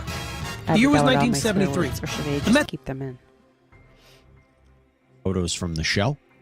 We believe she sends a text to her friend Robert Koshland asking about a restaurant on an upcoming trip that they're going to go on. And shortly... Okay, so we're going to pause right here. I'm going to get rid of our little piano music. Thank you, Mr. Piano Man. Background. All right, so this is like 20-ish minutes. Might as well tack this on, and then I'll see if there's the witness with my current partner, testimony, or people if will that's say, coming out "Oh, tomorrow. nice to meet you. are you an actress trying to make it in LA? I'm like, oh, no, actually, I do this. And they're like, oh my God. An LA therapist was murdered inside of her home, and her suspected killer is about to go on trial. It's everything we know so far into the killing of Dr. Amie Harwick. Plus, her good friend Robert Koshland comes on to discuss some of the last exchanges he had with the doctor, including her final text. Welcome to Sidebar, presented by Law and Crime. I'm Jesse Weber. A new trial is beginning out in California this week, and we plan to cover it on the Law and Crime Network. It is the trial of the person accused of murdering Hollywood therapist Dr. Amie Harwick back in 2020. And in anticipation of this case, we want to do a review of everything we know so far. So Dr. Amie Harwick was a 38-year-old family relationship and sex therapist originally from Pennsylvania. And she was quite high profile out in Los Angeles. She was even engaged to comedian and Price is Right host Drew Carey at one point in time. Dr. Harwick appeared in magazines, podcasts, TV news programs. She was the author of the 2014 book, The New Sex Bible for Women, and she even had her own YouTube channel. Now, according to her memorial page, Dr. Harwick dedicated her career and personal life to helping women succeed, including forming a group called Foxy Feminists that helped women local to Los Angeles connect with each other for job opportunities and support. But sadly, she was killed shortly after Valentine's Day 2020. So here's a timeline of what we think happened based on the reporting, and obviously we will learn more during the course of this trial. Well, Dr. Harwick wakes up and she goes for a walk with a friend and grabs a bite to eat on February 14th. Then later in the night, at around 7:30 p.m., the doctor meets up with some friends at a burlesque show, and then she goes home shortly after midnight. She sends a text at around 1:02 a.m. to one of her friends asking for photos from the show. We believe she sends a text to her friend Robert Koshland asking about a restaurant on an upcoming trip that they're going to go on. And shortly after that, that is when we believe, and that is when investigators believe, she was attacked in her home. Now, she didn't live by herself. No, Dr. Harwick was on the third floor, and her roommate, who was sleeping on the first floor, awoke to screaming. Well, the roommate reportedly couldn't find his phone, and he yelled at whoever had been attacking Dr. Harwick to stop. So then the roommate runs outside to get help, tries knocking on doors, and then finally finds someone on the street with a phone and calls 911 at 1:14 a.m. And when police arrive, they find Dr. Harwick barely able to breathe, and it was believed that she was thrown over the third-story balcony. Now, the medical examiner would determine her death a homicide, meaning that she was killed by somebody else, and that she died from a combination of manual strangulation and blunt force trauma. She's rushed to the hospital. She's pronounced dead at 3:30 a.m. Introducing the next generation of pepper spray. Meet Palm, a new maximum strength self-defense product with a patented modular design, revolutionizing bring peace of mind to you. So entry and a struggle. So we get the ads Evidence. and we get the... And they determined that and your loved ones. Quality, safety, performance, peace of mind. Learn more at palmpepperspray.com. investigators, they analyzed the crime scene for any clues and evidence, and they determined that there is signs of forced entry and a struggle. They find blood on Dr. Harwick's bedroom door and beads from her necklace scattered around in her bedroom. In fact, that roommate that I had mentioned had told police that he heard a loud noise earlier in the night, but then went back to sleep. And investigators believe that that noise was the killer breaking into the house and waiting there hours before the attack on Harwick. So now the question is, who did this? Who killed Dr. Amie Harwick? I forget what time. That brings me back to the trial that I mentioned, the trial that is about to start up. Because this is the murder trial of the man who was arrested less than 24 hours after Harwick's killing. And that man is Gareth Pursehouse, a software engineer, an occasional professional photographer, and even an aspiring comedian who appeared on the program Kill Tony. Here he is. One more time for Gareth, everybody. Come on. Hello, everybody. All right, let me piece of shit. spin around this. There we go. Well, thank you very much. It's great to be here in all the best parts of entertainment. We've got most of a band. We've got morning radio sound effects. Sometimes a full band when a toy kazoo comes from the ground, raises from the grave, takes over Tony and starts singing. It's wonderful. It's a wonderful time. I think he froze. Why are you a one-name comedian? Oh, my last name's long, so I just didn't bother. Okay. My last name's Pursehouse. It's too long to write. What is it? Pursehouse. Pursehouse? Wow. It Too sounds long like a to fake write, name, huh? doesn't it? It's two words we all know. Now, why did police arrest? Fundamental freedoms Oh, are for under attack God's in our sakes. country today, and there is a Kami national Kamala. agenda at I play. had an by the Obama one earlier when I was watching something else. Who is he? Well, he was Dr. Harwick's ex-boyfriend from 9 years earlier, and she had in fact filed 2 protective orders against him, accusing him of physically assaulting her, including pulling her out of a car, suffocating her, punching her, slamming her head, kicking her, and she said that he would get so angry and that he refused to get help in their relationship. She accused him of previously breaking into her apartment, sending her unwanted gifts, watching her from inside her home when he was outside, and even sent her and her friends threatening texts and emails. In fact, one text to her from him allegedly read, "Things will get worse." And Dr. Harwick reportedly told her friends that Pursehouse was, quote, her stalker. Now, that latest protection order from 2012, it actually expired in 2015. And it was our understanding that Dr. Harwick really hadn't seen Pursehouse in years until a month before her death. And that is very important. Because a month before her death, that is when she ran into him at an event. Jesse, pause. The other, either in the documentary, the Death by Fame documentary, or the court TV thing, I thought they said that the restraining order filed in 2012 was going to expire, like, around that time, like in 2020. Now, he said it expired in 2015, and she didn't. I mean, I guess he's just assuming she didn't renew it. That's working as a photographer. Well, Pursehouse allegedly called the doctor a derogatory term, said that she ruined his life. There was this whole altercation. Dr. Harwick reportedly tried to de-escalate the situation. Her friend who was there said that she went into therapist mode. And it's kind of eerie to think about that this event happened just a month before she was killed. And we have to imagine that's going to be an important piece of evidence for prosecutors. So Pursehouse, he was ultimately charged with murder and burglary. The prosecution claims that the DNA collected from underneath Dr. Harwick's fingernails and one of the doors in her home matched Pursehouse's DNA. But that's not all. Officers also found a syringe filled with liquid at the crime scene, and they found an identical syringe with the same liquid inside of Pursehouse's home. Lab techs confirmed that the liquid in the syringe was a lethal dose of nicotine. And by the way, friends have testified that they never saw Dr. Harwick smoke nicotine or cigarettes or vape or inject herself. Now, he has pleaded not guilty to the crimes. Now, his defense attorney in the past has claimed that there's not enough evidence tying Pursehouse to the murder. And if convicted, he could spend the rest of his life in prison. And he'll technically be eligible for the death penalty because of the lying in wait to murder component of the crime. That's a special circumstance. Although I should tell you, Governor Gavin Newsom has announced that he will be doing away with death row next year. I want to bring in right now one of Dr. Harwick's good friends, someone who may have been one of the last people to communicate with her before her death. Robert Koshland joins Sidebar right now. Robert, thank you so much for taking the time to come here. This guy here was in the documentary that I watched. Okay. Couple things.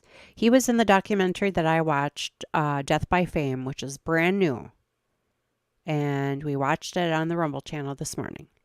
So he's in that. He's also in an episode from last year, 48 Hours, which I have yet to find. Sometimes they lock those down. There's a couple little clips on YouTube. So if I can find that, I'll probably live stream that somewhere along the line as well. But this guy was a very good friend of hers. He was in the documentary. Oh, I know what I was going to mention. In the documentary that we watched this morning, the gal with the hair and the glasses, or the flower in her hair, and then she had some, like, I don't know if they were red or pink or orange colored glasses. That was one of her very good friends. And she was one that she had told, Amie had told her, you know, if something happens to me, Gareth did it. And I want you to make sure that my casket is open so that everybody can see what he did to me. And so at the end of that documentary, she describes having to go to the funeral home and do her hair and makeup for an open casket, seeing the damage. Isn't that horrible?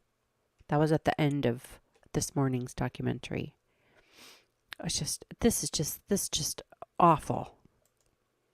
An incredibly difficult time with the trial starting, and I also know that there's a lot you can't say about it because I believe you're going to be a witness in the case. But also, I actually want to take a step back and just talk a little bit about Dr. Harwick, who she was to you, and how you two became friends. God, these little bugs. Okay, sure.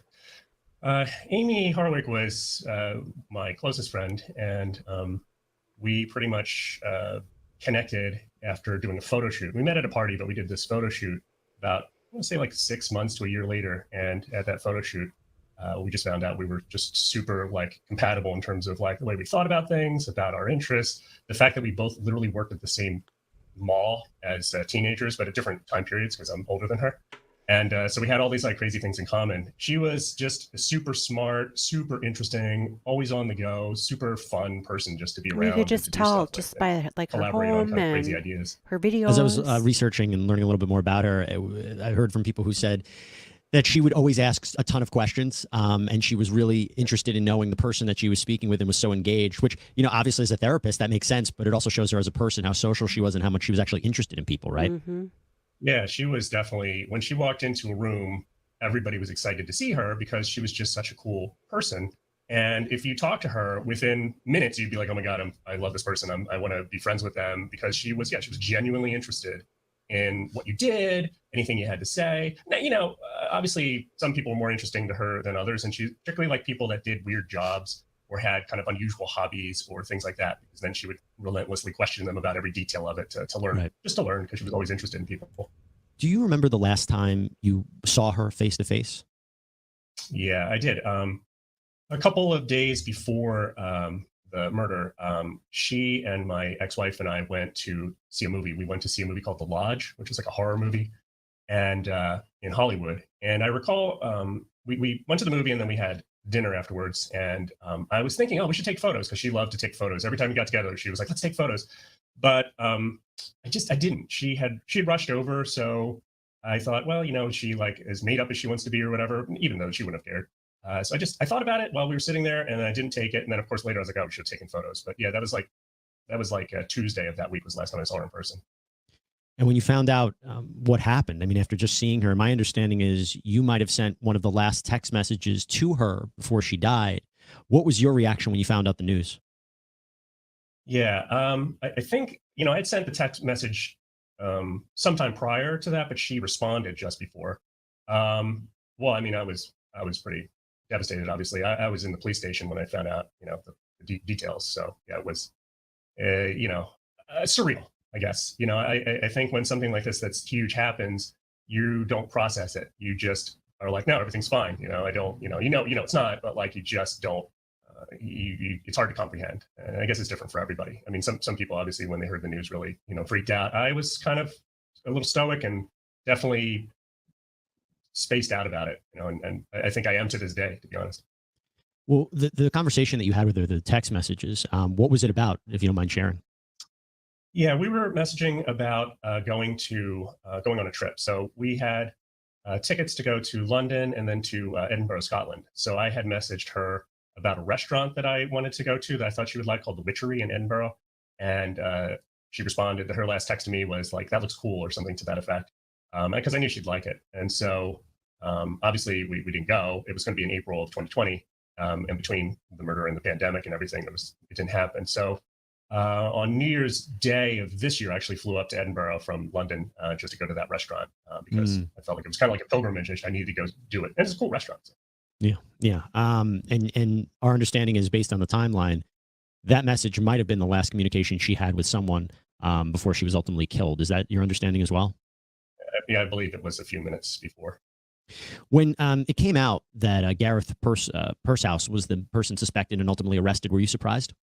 No, I was the person that suggested he was involved. So no, it didn't surprise me at all. Though obviously when it happened in the beginning, we had no idea. I just suggested him as a possible person, as she had expressed concern about him prior and had a run-in with him a few weeks prior. That run-in about a month before, when he was working an event as a photographer and there was an altercation between the two of them, was she scared about what happened, or was she more concerned about what happened? I mean, she was scared and concerned. So, you know, she called me the day after, I believe, and kind of gave me all the details. And at that point, she's like, I'm going to start sharing my location. Or I think I suggested, let's share locations so that, you know, I can see where you're at. And she's like, oh, that's a good idea. So we started sharing locations that day after. Yeah, she expressed a lot of concern and fear. I mean, she'd always been concerned about him. And then after seeing him after so many years and the way he behaved, according to her, it really riled her up and made her very fearful. Did you ever meet him? No, never met him. And before that incident happened, about a month before, was she vocal about him in general, or was it that incident that kind of sparked her back in her life and a conversation about him, or was she talking about him? I have this guy in my life. He stalks me, anything like that. She hadn't talked about him in a while, but she had previously talked about him years before, a couple times before. So over the years, yeah, he definitely came up, but it wasn't like she talked about him all the time. She wasn't really someone that dwelled in the past, but if she had kind of something weird happen or a concern that like he was like stalking her or whatever, periodically she would bring it up. So like I feel like in 2000. When they say it can't be done, Shut up, we James say, Fonda. just watch us. Creme spices and no mood. Or 15 about she had some concerns, and then later around 2018 or 19, she would periodically bring him up. So over the years, yeah. There's one thing I was hoping you can clarify. So I understand that the last protective order ended in 2015. After this incident happened, again, a month before she was killed, she had gone to the police, but it seemed like they couldn't do anything. Are we understanding that correctly? The police kind of didn't give her Maybe the police should be sued for negligence. No. That's misinformation. That came out. So 2 days after the murder, so we sat on the information about what had happened for about a day because the police were in the process of trying to contact her parents and stuff. I knew, and I told a couple people, but we hadn't. He's the one that no one had to said call anything to anyone else Drew other than our Carey. close circle of friends. And I don't know how, but TMZ broke the news about 2 days later, and in their article they said that there was a protective order that had just expired right beforehand, which was not true. So I think in their rush to get out that information, they did not provide the correct information, and then what happened was people ran with it, and then it kind of became a whisper down the lane situation. Okay, so there was no protective order. She did not go to the police a second time. I'd asked her if she would consider upping her restraining order, and she didn't feel like what had happened would be at a level where it would be granted, because the bar for getting restraining orders is pretty high, and he didn't make any direct threats when she saw him, though he did act, unusual and in a disturbing way. She didn't think that it would make a difference. Let alone, obviously, restraining order only works for people who have something to lose, and in this case, he didn't seem to care what was going on. So, what did he communicate to her? The best that you understand about what happened at that event. Well, I wasn't there, so I only know what she said and what other people have said who were there. But he did recite, what she told me is he recited some verbatim text messages that they had exchanged, like when they broke up like 8 years prior, and told her that she ruined his life and nothing was going well, and he blamed her for everything. Yes, all and, stuff we've things done like that, there. which she thought to be very alarming, because obviously But at least we got she the restraining order thing straight. feel like he'd That's moved good. on with his life since they broke up, which is strange and concerning if that happened to anybody. I was reading an article, and it quoted you. I wanted to make sure this is right. You had said that Dr. Harwick had said to you that if anything should ever happen to her, it would be Gareth who did it. Is that something she said to you? She told me that on that call She also told that when she was lady. talking about running into him, and that's when I brought up the sharing of locations. So yeah. It's chilling to think about. My understanding is you've started a fundraiser, a memorial in her name. Can you tell us a little bit more about that? Yeah, I think it's because Yeah, the so I cemetery. started. Well, I'm going to back up real quick. So she and I had a conversation The cemetery can a few have weeks prior to her death, where we talked a lot about death and our own mortality, our mortality of our parents and friends, and just we had this big death conversation. And sometime after that, she actually called her parents and told them, if I die, I want to have an open casket funeral and a very elaborate headstone and all these like strange details that And she couldn't have that ended elaborate up having to headstone, do so a few weeks later. I think they're going to erect like a glass statue. But or where she's buried, something there with the can't be fund. a elaborate headstone. And then secondly, it's in Pennsylvania, so a lot of her friends are out here. So I thought, well, if she had her druthers and if she had a will, which was something we talked about a lot in that meeting, then she would have probably wanted to be buried in Hollywood forever, which she liked to go spend time in. And she knew a lot of musicians and stuff, and some of the people who were there.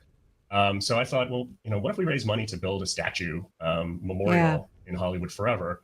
And then later I realized that maybe we could dedicate it to the victims of domestic violence, because there isn't really any big memorial for it. So anyway, so I started a fundraiser to build like a bronze statue of her, like a life size, what may not be able to be life size based on the rules, and raise money to actually put it there. Most of the money would go to actually getting the plot, because it's very expensive to go there. And I started it during the pandemic. We started getting traction, but then things kind of slowed down. So I'm going to get back to working on it. I actually have someone right now who's working on a 3D model of her. She actually had been 3D scanned at one point, so we have access to some digital data of her face and so forth. This And the person that's working on the tragedy. sculpture, he's actually like a very talented effects guy who's designed a lot of 3D creatures for films and stuff like that. So he's helping do the statue. And a good friend of mine designed the statue as a kind of neoclassical Amie as Aphrodite, because she was a sex therapist and always talked a lot about love and stuff like that. Standing, and then we're going to do a plaque, and then her beloved cat Marquis would be associated with the statue too, because she was always with her cat, who I have the cat now, and just celebrated his third birthday. Robert, you're a really great friend. I mean, keeping her memory alive, doing this for the memorials, going to the restaurant for a pilgrimage to her, taking care of her cat. It's very warm to see, and keeping her memory alive and what she represented. As I mentioned at the top, I mean, the trial for Gareth Pursehouse is about to start. I know that you can't talk about it, but just if you can, how are you feeling right now about it, and what are you hoping the conclusion will be to this saga? I hope he gets death by firing squad. Today is like the calm before the storm of the trial, and the past. I'll say one thing, that I've done a lot of things around Amie because I feel like it's a way for me to continue being her friend and to help, even though she's gone. And maybe it's a way for me to not deal with the fact that she's gone, so I can keep doing stuff around her like she's still around. But the trial, I've been talking to some people about it, and I describe it as, my metaphor for it is, it's like a very necessary, painful surgery that you have to have, and you really want to be out the other side of it, and it has to be done, but you absolutely don't want to go through it. But you're going to. And I think once the trial starts, I'll be catatonic probably. I'll check out, and I feel like a lot of people will. I, as a witness, can't attend the trial, so I will not see or hear a lot of the stuff that they're going to go over, which I guess for me, in the end, just getting up and talking about what I know is going to be the easy part. The people that sit through the trial, her parents and her close friends and so forth, they're going to hear a lot more than they may want to hear, even though they feel like they'll need to hear it. And it's going to be really rough on everybody. Obviously, I hope he's convicted and put away for life. So I guess prior to the trial, though, he's just been in jail. So that's been fine by me. So, but now we'll kind of put an end to it. There's never closure, but at least we'll get that behind us, and that will hopefully be the last thing. And have you mentally prepared for seeing him in the courtroom? I have seen him in the courtroom during the preliminary hearing. So yeah, that's fine. I don't really have any feelings one way or another about actually seeing the person. Robert Koshland, thank you so much for taking the time, talking a little bit more about Dr. Amie Harwick. And we wish you and her family and her close friends the best of luck moving forward. I know this is not an easy time, but it is the next chapter in this saga. So thank you so much for taking the time, sir. You're welcome, and thank you too. And that's all we have for you here on Sidebar, everybody. Thank you so much for joining us. Please subscribe on Apple Podcasts, Spotify, YouTube, wherever you get your podcasts. I'm Jesse Weber. I'll speak to you next time. Bye, Jesse Weber.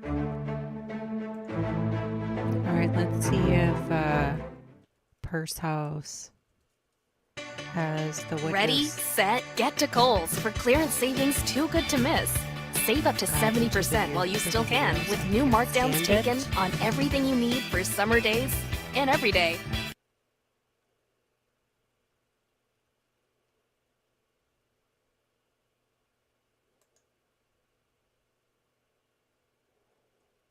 Okay, I don't think they have any more.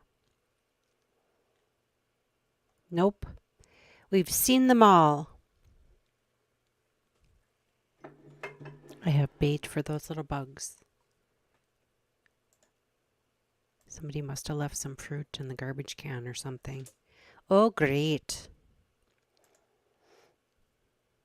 All right, well, that is the end of this video, almost exactly 2 hours. Ooh. So Crime Spies is going to be watching this trial. Again, if you missed the video I did this morning, it was just watching a little brief synopsis on Court TV and skirting everybody from YouTube over to Rumble to watch the 45-minute brand new Death by Fame episode about this trial. I am going to close for now and work on maybe some of this new software I bought, the CapCut Premiere, whatever, is supposed to like take the whole entire video and like take out all the dead spaces, take out me going, well, so is another one. So that's something I might play around with, and if it works out pretty good, great. Otherwise, I'm gonna try what's it called? Descript. Descript is supposed to actually give you a capacity to like read through the script, and if there's like a part that you don't want in there, you can just remove it. So it'll take out all the uhs and so's and blahs and blahs, and then truncate it down a little bit. We'll see. Crime Spies is trying to get a little bit more professional for you all. I said I was not going to cover another trial, but this one I am compelled to cover. And I guess if only me watches it, then only me watches it. I do know a couple of people that I follow on YouTube have done short videos on this trial too. So I know they've got great big audiences, so people are watching. Like I said, I hope he gets that special circuit. There is a death penalty possibility of a sentence because he was lying in wait, the special circumstance. So for now, I'm going to say goodbye. I hope you have a beautiful day. Pray for Amie's family. Pray for her friends. Pray for justice. I'd like to do a little short dedication video to her. She's just, I don't know, this really gets to me, this one. So now you get to see me make fun of myself. So we'll see you tomorrow. Goodbye. Please remember, we're supposed to like and follow and share and comment below to help people like me grow our channel. I do appreciate it, although I'm starting to think it's kind of bullshit.